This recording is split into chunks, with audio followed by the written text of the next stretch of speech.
Hey everybody, welcome back to my channel. Today it is time again for a stick and poke video. If you haven't already seen them, I have a couple other videos about stick and pokes, but today is a first for me because it's the first time I'm going to give myself a stick and poke tattoo. If this goes well, then I do plan to give myself quite a few because I think stick and poke is just a really cool thing. Disclaimer, this is not me telling you that you should give yourself a stick and poke tattoo. This is just me showing you how I'm going to give one to myself. You should still go see a professional for a tattoo. Anyway, that's my disclaimer because I don't want you running around being like, oh, KaptainKootie did it and she said everyone should do a stick and poke, because that's not what I said.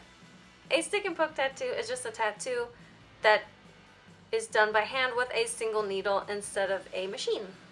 Also, since last time, I've gotten a couple new materials, so hopefully that will make the process a little bit easier for myself. Let's go! One of the brandy new tools I got for this time is stencil equipment. All you have to do is put this tracing paper over top of the black page and then trace whatever you want, and that will create your stencil for you, and then you can just cut it out and put it onto your skin. For me, this is really cool, especially for these straight line things, because I can't make straight lines by myself, but I can trace them. Along with that, I also got the transfer gel for the stencil, some sterilization pads, new tattoo needles, and witch hazel wipes.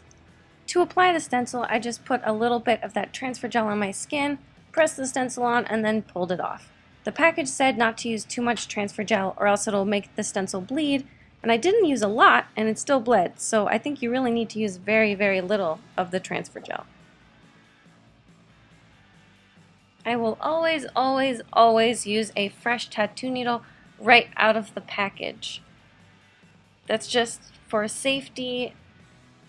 I will never use a different type of needle because these are clean and sterile, and they are also designed for tattooing your skin, which other needles are not made for. So that's really just why they're the best option and the safest option for you. Same with ink. There is tattoo ink available.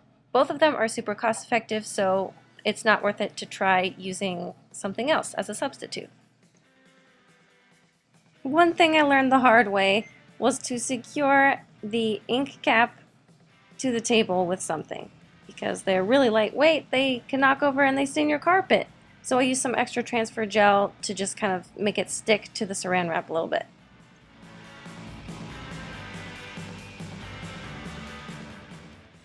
Here we go! Time to begin! I just poke at a slight angle until I feel that sort of popping in my skin so that I know that I have gotten that good poke. Part of this process is just that it takes quite a long time.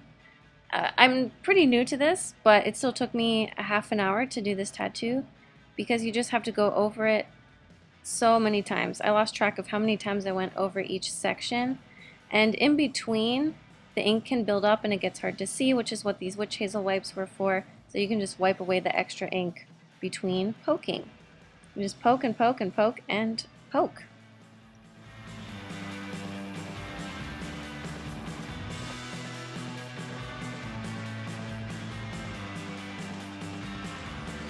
Hey babe, can you come over here and do me a favor? I get quite a few questions about the pain level relative to a tattoo from a machine, and in my experience, it has been either the same or less painful than from a machine. The difference is just that it takes a lot longer, the entire process, but there's also time in between pokes, whereas with a machine it's more of this constant burning, and with the stick and poke it feels like a bunch of little pinpricks. Alrighty, so at this point I'd gone over it quite a few times and I decided to just rinse it off with some antibacterial soap and water, and after doing that and getting away all of that extra ink, I was able to see way more clearly where the holes needed to be filled in. So I'm just going to continue to keep the soapy water part of my routine on top of the witch hazel wipes, just so that it's easier to see where I need to do my work. here is the super close-up version of the final product. I am really happy with how it turned out.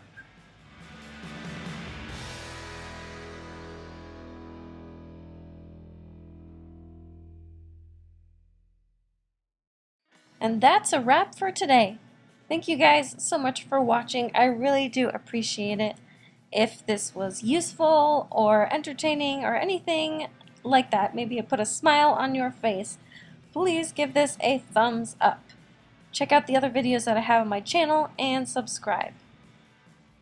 If anyone else out there has some experience with stick and pokes, go ahead and leave a comment about your experience with the pain level, just because I'm curious about how it has been for everyone else. If you have any questions about it, you can also feel free to leave that in the comments. You guys are awesome. Stay sweet.